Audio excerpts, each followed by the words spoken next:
नमस्कार विद्यार्थियों, DRR biology classes में आपका पुनः स्वागत है। तो आज हम चर्चा करने वाले हैं जूलॉजी के कोर डेटा पेपर के बारे में। तो देखिए, MGSU यूनिवर्सिटी के लिए यह आपका जूलॉजी सेकेंड ईयर का फर्स्ट पेपर है। तो अन्य यूनिवर्सिटी के जो विद्यार्थी हमारे साथ जुड़े हुए हैं, MP, UP या फिर बिहार या फिर राजस्थान की किसी अन्य यूनिवर्सिटी के जो भी विद्यार्थी हमारे साथ जुड़े हुए हैं, तो वो विद्यार्थी अपने हिसाब से इस पेपर की अपने सिलेबस के अकॉर्डिंग तैयारी करें। इस पेपर का अध्ययन करने के लिए हमने 2019 के BSc B.Ed सेकेंड ईयर के पेपर को आधार बनाया है। तो सामान्य BSc के जो स्टूडेंट हैं उनके लिए भी यह पेपर उतना ही ज़्यादा महत्वपूर्ण है जितना BSc B.Ed के लिए, और दोनों के लिए सिलेबस बिल्कुल सेम रहता है। सेक्शन ए के अंतर्गत 10 क्वेश्चन पूछे जाते हैं जो कि इस प्रकार से हैं। पहला क्वेश्चन आपसे पूछा गया है, कोर डेटा से आप क्या समझते हैं। दूसरा है, प्रोटोकोर डेटा के मुख्य लक्षण बताइए। तीसरा है, बेलेनोग्लोसस का डायग्राम पूछा गया है। और चौथा है, ट्यूनिकेट्स से क्या आशय है। तो देखिए, कोर डेटा यूनानी भाषा के कोर्ड तथा एटा से मिलकर बना है, जिसका अर्थ होता है मोटी रस्सी, अर्थात ऐसे जीव जिनमें मोटी रस्सी के समान नोटोकोड पाई जाती है कोर डेटा कहलाते हैं। देखिए, वैसे तो कोर डेटा में बहुत सारे लक्षण पाए जाते हैं, परंतु ऐसे लक्षण जो कोर डेटा को आधार प्रदान करते हैं, जिसके कारण कोर डेटा को विशेष पहचान मिलती है, वो है presence of notochord, presence of dorsal tubular nerve cord और presence of a pharyngeal gill slit, अर्थात नोटोकोड का पाया जाना, डोर्सल ट्यूबर नर्व कॉर्ड का पाया जाना और ग्रसनीय क्लोम दरारों की उपस्थिति। इन तीन लक्षणों के आधार पर कोर डेटा को विशेष प्रकार की पहचान मिली है। अगले क्वेश्चन में हमसे प्रोटोकोर डेटा के प्रमुख लक्षण पूछे गए थे, जो कि लोअर नॉन कोर डेटा है। तो इसमें सभी सदस्य लवणीय जल में पाए जाते हैं, छोटे आकार के जंतु होते हैं, बाह्य कंकाल व सिरोभवन की क्रिया नहीं पाई जाती, नोटोकॉर्ड इनमें भी प्रेजेंट रहती है, तथा क्रोटी व कपाल जो है क्रेनियम एब्सेंट होते हैं, गिल दरारें पाई जाती है, हृदय में कक्षक एब्सेंट रहते हैं और आरबीसी नहीं पाई जाती। तो ये प्रोटोकोर डेटा के प्रमुख लक्षण हो जाएंगे जो कि अपने से क्वेश्चन के अंतर्गत पूछे गए हैं। अगले क्वेश्चन में बेलेनोग्लोसस का डायग्राम पूछा गया था, जो कि आपको दिखाई दे रहा है। आसानी से स्क्रीनशॉट लेकर आप इसका डायग्राम बना सकते हो, लेबल्ड जरूर होना चाहिए। नेक्स्ट क्वेश्चन में ट्यूनिकेट्स के बारे में पूछा गया है। तो ये मोलस्का के अलग होने से बना जीवों का समूह है, जिनके अंदर मस्तिष्क नहीं पाया जाता, और ये महासागर की गहराई में पाए जाने वाले रंगीन सदस्य होते हैं, जिनमें टेडपोल लार्वा पाया जाता है और ट्यूनिसिन का ये स्त्रवण करते हैं। लेमार्क ने इस समूह के जीवों को ट्यूनिकेट्स नाम दिया। फिर क्वेश्चन पेपर में पेट्रोमाइजोन का क्लासिफिकेशन, विंस हर्ट और विसेले सर्पों के एग्जाम्पल पूछे गए हैं। तो देखिए, पेट्रोमाइजोन जो है ये कोर्डेटा संघ का सदस्य है, जिसका वर्टिब्रेटा समूह है, उपसंघ एग्नेथा है और साइक्लोस्टोमेटा वर्ग है इसका। गण पेट्रोमाइजोन्सिया, वंश पेट्रोमाइजोन व जाति मोरिनस है। देखिए, विंस हृदय के बारे में अगले क्वेश्चन में पूछा गया। तो मछलियों के अंदर द्विवेशमी जो हृदय पाया जाता है, जिसमें से अशुद्ध रक्त एक ही बार गुजरता है तथा क्लोमों में भेजा जाता है, वहां से शुद्ध करने के पश्चात इसका वितरण किया जाता है। इसे हम विंस हृदय या सीरिय हृदय के नाम से जानते हैं। विसिले सर्पों में किंग कोबरा, कोरल वाइपर वगैरह आते हैं, तो ये नाम आप याद रखना। अगले क्वेश्चन है आपका, सारा हार्डिकी का आवास व स्वभाव, पक्षियों में ध्वनि उत्पन्न करने वाले अंग तथा उत्प्रवासन व आप्रवासन के बारे में पूछा गया है। तो सारा हार्डविकी जो है यह है भारत व पाकिस्तान में थार रेगिस्तान के शुष्क क्षेत्रों में पेच में उपस्थित शाकाहारी कांटेदार पूंछ वाली छिपकली होती है, जैसे राजस्थान के अंदर सांडा पाया जाता है। पक्षियों में ध्वनि उत्पादक जो अंग है, अगले क्वेश्चन में पूछा गया है, उसे हम सिरिंक्स के नाम से जानते हैं। फिर पूछा गया है, आप्रवासन तथा उत्प्रवासन से क्या आशय है।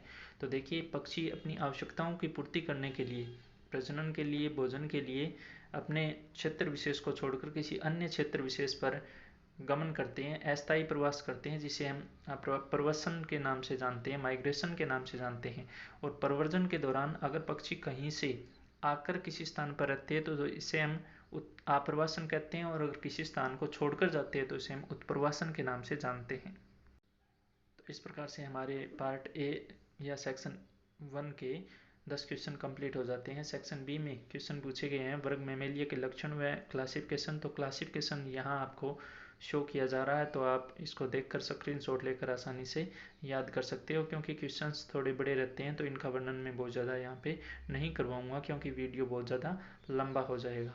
अगला जो पक्षियों में पंख के परिवर्धन, एम्फिओक्सस के पाचन तंत्र तथा हेमिकोर्डेटा की बंधुता से संबंधित पूछा गया है। तो आप हेमिकोर्डेटा की बंधुता को अच्छी तरह से तैयार कर ले, क्योंकि यूरोकोर्डेटा, हेमिकोर्डेटा, सेफेलोकोर्डेटा के बंधुता के बारे में, इनका आपस में क्या संबंध रहता है, वो पूछे जाते हैं क्वेश्चन। फिर चौथे क्वेश्चन में पेट्रोमाइजोन के आवास अभाव व बाह्य लक्षणों को अब पूछा गया है और मछलियों में सलक के बारे में पूछा गया है। तो पांचवें क्वेश्चन में विषैले और विषहीन सर्पों में अंतर पूछा गया है। तो हम शुरू करते हैं क्वेश्चन नंबर 4। तो देखिए पेट्रोमाइजोन है क्या, तो यह सारे संसार में पाई जाने वाली एक विशेष प्रकार की मछली होती है जिसे लेम्प्रे के नाम से भी जानते हैं। बहुत ही अच्छी विशेषता होती है इसकी कि यह परभक्षी के रूप में पाई जाती है और स्पेशली इनमें प्रवृत्ति पाई जाती है प्रवासन की। अंडे देने के लिए ये नदियों में पहुंच जाती है और अंडे देने के पश्चात बसंत ऋतु में प्रजनन होता है और अंडे देने के पश्चात इनकी मृत्यु हो जाती है। तो सामान्यतः इनका आवास समुद्री जल होता है, लेकिन अंडे देने के लिए स्वच्छ जल की तरफ प्रवास करती है। शरीर लंबा बेलनाकार होता है, ईल के समान होता है। पृष्ठ सतह पर हरे भूरे या नीले रंग की धारियां पाई जाती है और युग्मित पंखों का इसमें अभाव होता है।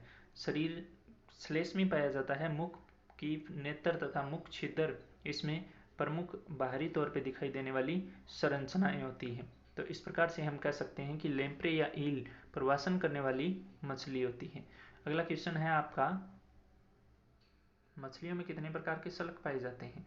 तो देखिए प्लेकोइड स्केल, गेनोइड स्केल और लेप्टोइड स्केल, 3 प्रकार के सलक इनके अंदर पाए जाते हैं।